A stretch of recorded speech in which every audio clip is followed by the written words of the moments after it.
This is the Electric Circus here on KZOW. We're the only show that mixes hard rock music and pop culture. And I'm coining this, there is enough metal in these 2 hours that we can rebuild the Titanic. Kay is still with us on the other end, and we're going to go into something that we like to call the lightning round. You ready to play?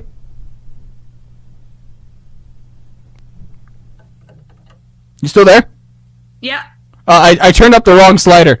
I mean, it's like, why aren't you talking? I'm like, oh, that's the wrong button. So basically, the lightning round is you have like 2 minutes, and I'm going to ask you these personal questions. They're not like deep personal questions, but it's kind of like those kinds of things. It's more of a answer as quickly as you can. Gotcha. Sort of thing. So hopefully I don't screw this up. Okay. There's no way you can screw this up, and yeah. Oh, trust me. Challenge accepted. Okay, your 2 minutes starts now. Secret dream job. Kevin Lyman's assistant. If I wasn't doing music, I would be doing blank. Film. Most embarrassing thing you've ever done. Probably get knocked out in a pit. Thing, like, secret talent that most people don't know about. That I can rip a soda can with my teeth. Like, rip it apart. And now I'm more afraid of you. Yeah. If I could play sports, I would play... Football. American football. Okay. Band that I've never seen live but want to see. Oh, wait, there's so many of them. Avenged Seven... No, I've seen them. Angels and Airwaves. Oh, I did not expect that answer. Yeah, favorite thing to do in the United States? go to concerts every weekend. Things that you can't do anymore that you wish you could still do? I don't know, a cartwheel? I mean, there are a lot of people that don't know how to do that. The first band I ever saw was... I think it was actually George Strait. Oh, I did not see that one coming. Yeah. Favorite thing to watch on Australian television? The news. Favorite thing to watch on American television? Everything. The Walking Dead. Guilty pleasure? Dr. Pepper, dude. Oh, it's not really a guilty pleasure, though. It's just kind of... I always have it. That's more or less well documented. And this is the final question. I see myself in 5 years doing... touring for a living with a band and changing people's lives. And right at the buzzer.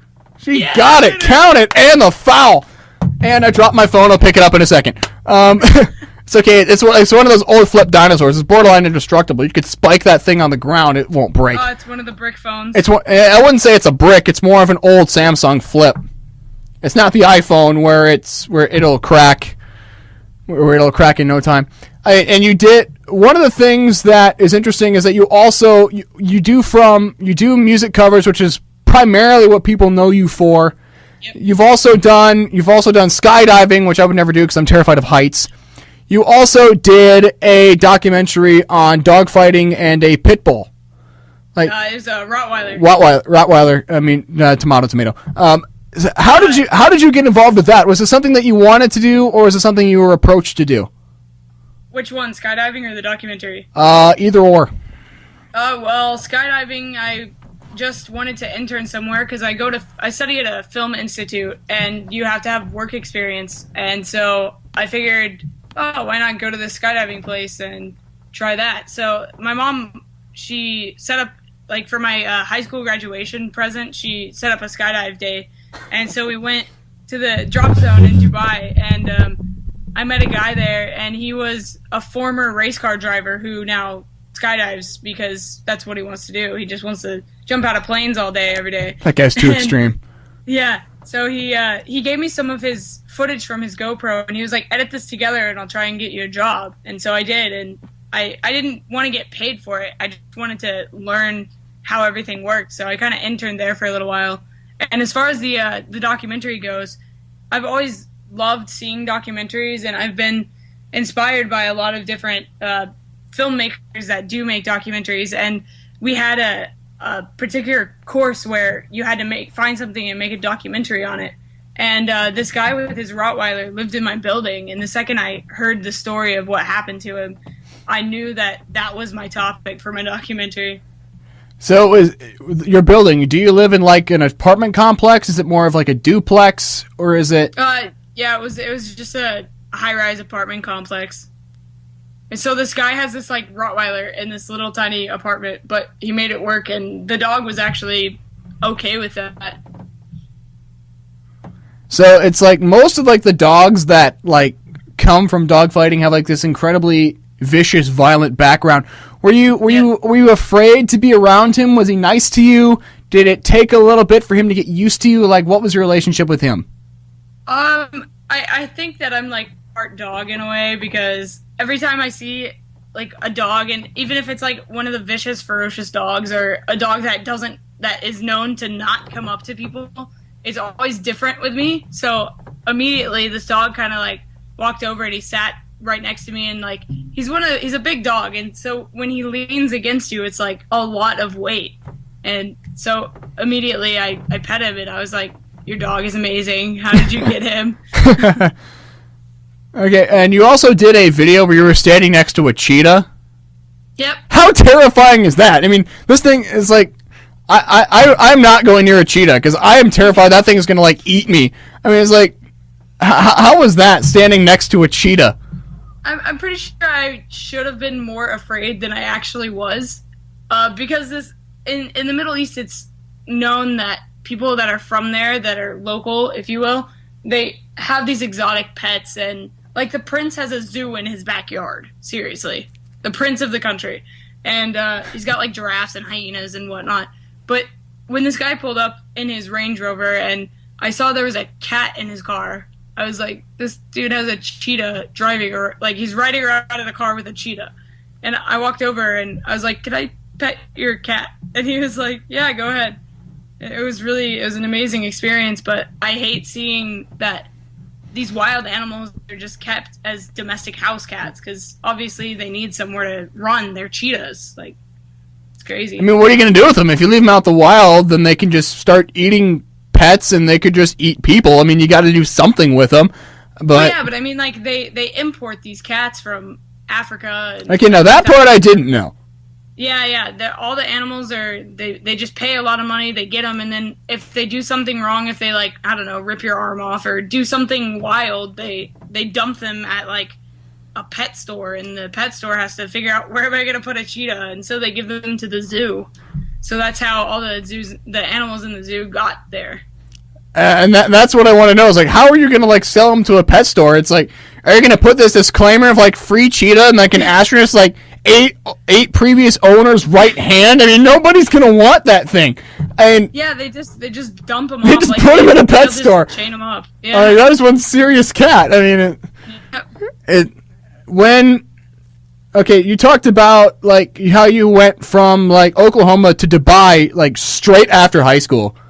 Not even. It was in the middle of my sophomore year, or just after my sophomore year, before my junior year. How did you take that? I mean, I'm sure that you weren't very thrilled that you're getting to, and it's not like you're just moving to another state. You're moving to 3/4 of the way across the globe. I mean, how did you take that when you first heard about that? Well, honestly, I was kind of baffled. I was like, we're moving where? Like, what is a Dubai? Like, what is that? And my brother, he actually, we had a back door and it had glass windows. He was so angry that he kicked the glass out of the door. And that's, is there more to that, or is it just kind of stop? I mean, he just kind of yelled, and he was like, why are you doing this to us? And my dad was like, we're doing what's best for the family. And then we moved to the Middle East, and my parents got a divorce, so I don't really know. And then it just became really awkward. It's like, great, are we going back to Oklahoma now, or? Yeah, it was like, are we done with this little adventure? Can we just... And you have meet and greets in the United States coming up pretty soon. When people go to that, like, what can they expect to see? Because bands have meet and greets where most of the time you have to like pay them to meet you. It's like, how do you handle those arrangements when you make those? Well, first of all, since I'm not in a big band. Like, I don't want to charge people money for that kind of stuff, because I'm just some kid that got lucky on the internet, and now people know who I am. And honestly, I don't even know if anybody's going to come to them. I just kind of did that because, I thought it would be kind of cool if anybody wanted to come meet me, I could just set this up somewhere public and whatever. But I mean, I've seen like other YouTubers, like Mitchell Davis, when he first started out, he had one video on YouTube and he was like, I'm going to just have a meetup. I'll be at this pier. 500 kids showed up and they got kicked out by the cops because there were so many people. Okay, so what cities are you going to be in, and when will you be there? That is a good question. I don't actually know my calendar. I mean, I would love to go to one of these things, but the only events I see are in OKC in St. Louis, and like that's like St. Louis is about a 6.5 hour drive. Hey man, they made airplanes. I mean, they made airplanes, but you know, I'm just a broke 20-something college kid. I mean, if you came around somewhere like this, I mean, we would love to have you. Yeah, if I had more time off, the only reason I'm going when I'm going is because I've got a break between my trimesters for school, and so I've only got like 4 weeks. So like I've got my calendar here. So on May 4th in St. Louis, I'm having a meetup at Forest Park. I don't know if anybody is gonna be listening to this radio show, but I'm sure they will. Probably not. We only have about like a 45-mile radius for offline and online. Online, we don't get numbers, so we have no idea how many people do or don't listen to us. You need a tracker. We thought about getting one, but we don't really have one. But you know, I really don't care. I mean, I don't care if it's just you and me talking and nobody's listening to us, or 1,000 people are listening to us. I'm going to work just as hard for nobody than I am for the 1,000. And if you are listening, hi and thank you. I mean, you know who you are, but you know, it's just. So what other cities and what other dates do you have in there? So I've got, like I said, St. Louis on May 4th, and then I'm trying to set one up because I'll be in Louisiana towards the end of my trip, but I'm trying to figure out where to do that and what day. So, I mean, like on my Facebook page, I'll have events. And then the other one is on May 11th in Oklahoma City at Lake Hefner Park. Which is more or less a homecoming for you? Yeah, pretty much if anybody shows up, but hey, it's all good. I mean, you should get to Iowa. I mean, it's just like we don't get a whole lot here, so it's gonna be a bit of a culture shock. We got Slipknot and Ashton Kutcher, and that's about it. I mean, we need a little bit more excitement. I mean, that's about it. Slipknot is like the biggest group of people to come out of any state, and that's really our claim to fame. Outside of that, and Sean Johnson was a gymnast a couple years ago. Yeah. I mean, like we don't get much from here. You guys have cornfields. Well, parts of us have our town has cornfields, but I'm not a farmer, so. Yeah, fair enough. What? That's why you do radio. Yeah, that, and I really don't know how to respond to that, so I'm just gonna say K1 Evan 0. When you're making music, do you know what song you're gonna do, or is it more of a I'm thinking of doing something by band X, give me something, or do you just kind of go in knowing what you want to do? Well, it's a little bit of both. Like some of the times I'm like, this song's amazing, even if nobody knows who the band is. Like if it's just like a little independent band, and I find a song that like speaks to me. Obviously, I want to share that music, but I can't just say, go listen to this song. I mean, I could, but why not give something more to the band and like to their following and like give them like a cover of that song. I mean, I've done that plenty of times, but it's gotten to the point where I get so many requests to do different songs that I can't get to all of them. You really can't. Yeah, so I try and focus on like songs that are like fresh, like new singles and stuff. Like I did a cover of a new We Came as Romans song with a friend of mine. And actually, I'll give you a little sneak peek. Last night, I recorded a cover for The Phoenix off of Fall Out Boy's new album as a screamo version, if you will. Oh, do they appreciate that? Do they know that exists, or? They don't yet, because I just recorded it last night. But they will. They will. Oh, they will. No, Fall Out Boy's pretty big and hard to get in touch with.